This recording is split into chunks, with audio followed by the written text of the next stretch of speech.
नयाँ जापानिज कम्पनीको आइपिओ खुलेको छ। कम्पनीको नाम लिंक एक्स काबुस्की गाइस। अनि आजको यस भिडियोमा म यसको आइपिओ कसरी भर्ने भनेर स्टेप बाइ स्टेप देखाउने छु। आइपिओ भर्नुभन्दा अगाडि म यो कम्पनीको थोरै एनालाइसिस शेयर गर्छु है त। सबैभन्दा पहिला आइपिओ को प्राइस 730 देखि 790 येन सम्म राखिएको छ। अब यो जापानिज कम्पनीको आइपिओ को हामीले मिनिमम 100 किता लिनुपर्ने हुनेछ। त्यसकारण हामीसँग मिनिमम अमाउन्ट 79,000 येन हुनुपर्छ। अब यो लिंक एक्स कम्पनीले चाहिँ के गर्छ त? यसको मेन काम भनेको आईटी सिस्टम मोडर्नाइजेसन हो। अब सिम्पल भाषामा भन्दाखेरि यो कम्पनीले पुरानो ब्याङ्कहरुको पुरानो सिस्टमलाई चाहिँ अलि मोडर्नाइज गर्नको लागि हेल्प गर्छ। त्यसकारण यो लिंक एक्स कम्पनीको मोस्टली कस्टमरहरु चाहिँ ब्याङ्क र फाइनान्शियल इन्स्टिट्युटहरु हुने भए। यो कम्पनीले चाहिँ 2024 मा 87 मिलियन को नेट प्रॉफिट गरेको थियो भने 2025 मा 227 मिलियन को नेट प्रॉफिट गरेको थियो। अनि अहिले 2026 मा क्वार्टर 3 सम्म चाहिँ 238 मिलियन को नेट प्रॉफिट गरिसकेको रिपोर्ट गरेको छ। एज अ होल भन्दाखेरि म पर्सनली यो आइपिओ लाई चाहिँ 100 मा 78 नम्बर दिन्छु। अनि यसको प्राइस 900 भन्दा मुनि छ भने अझै पनि राम्रो डिल हो जस्तो मलाई लाग्छ। अब यसको आइपिओ कसरी भर्ने स्टेप बाइ स्टेप हेरौँ है त। अनि यो कुनै फाइनान्शियल एडभाइस होइन, त्यसकारण आइपिओ भर्ने कि नभर्ने कुरा आफैले रिसर्च गरेर डिसाइड गर्नु होला। सो आज चाहिँ हामी राक्तेन सेक्युरिटिजबाट आइपिओ भर्ने छौँ। सबैभन्दा पहिला तपाईहरुले राक्तेन सेक्युरिटिजमा लगइन गर्नु होला, मोबाइलबाट होस् या ल्यापटपबाट।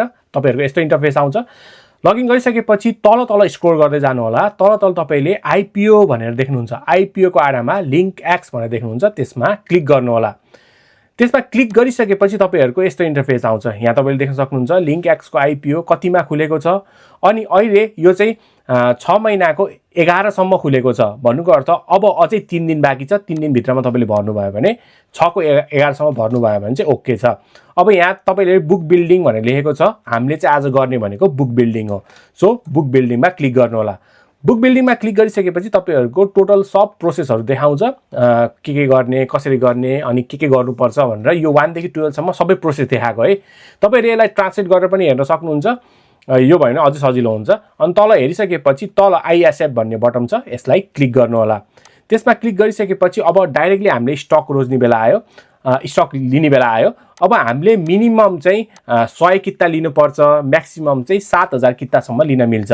अनि तल यहाँ तपाईले नारीयुकी भनेर देख्नुहुन्छ यो खान्जी, त्यसमा क्लिक गर्नुभयो भने 730 पनि छ, 790 पनि छ। यसमा के भन्न खोजेको छ भन्दाखेरि यदि तपाईहरुले 730 रोज्नु भयो र आइपिओ को प्राइस चाहिँ 740 भयो भने तपाई चाहिँ त्यो उसमा पर्नुहुन्न है, आइपिओ पर्दैन, 100% पर्दैन।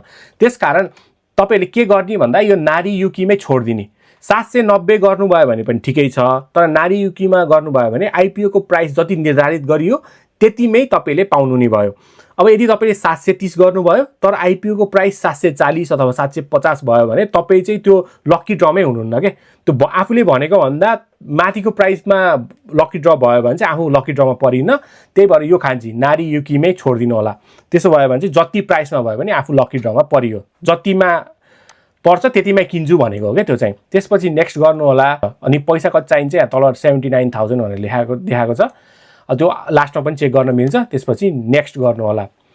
नेक्स्ट गरिसकेपछि अब तपाईहरुको यस्तो इन्टरफेस आउँछ। अब यहाँ तपाईहरुले सबै चेक गर्ने हो, के छ कसो छ भनेर। यहाँ हैन 79,000 चाहिँ हुनु पर्यो भनेर भनेको छ।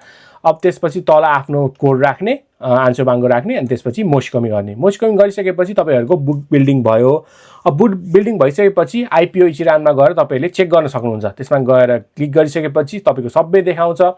यहाँ चाहिँ इकुरा न्युकिन भनेर लेखेको छ हैन। यसमा क्लिक गर्नुभयो भने कति पैसा हाल्नुपर्छ त मैले भनेर देखाउँछ है। यसमा एक्चुअली क्लिक गरेर हेर्नुभयो भने तपाईको राक्तेन सेक्युरिटिजमा मिनिमम 79,000 चाहिँ हुनु पर्यो है। किन भन्दाखेरि अब नारीयुकी हामीले सिलेक्ट गरेको हो नि त, त्यही भएर 79,000 भयो भने चाहिँ सेफ हुन्छ है। 73,000 मात्रै भयो तर 74,000 चाहियो भने गयो, हुँदैन फेरि। त्यसकारण त्यो चाहिँ याद गर्नु होला। यसरी चाहिँ तपाईहरुले आइपिओ भर्न सक्नुहुन्छ। अब यो आइपिओ को चाहिँ हामीले बिचमा चाहिँ पीडीएफहरु पढ्न पर्ने हुन्छ कहिलेकाहीँ हैन। त्यो भयो भने चाहिँ म फेरि भिडियो हाल्ने छु। सो यो पेजमा तपाईहरुले त्यही भिडियो पाउन सक्नुहुन्छ। सो यो पेजलाई चाहिँ फलो गर्न नबिर्सिनु होला।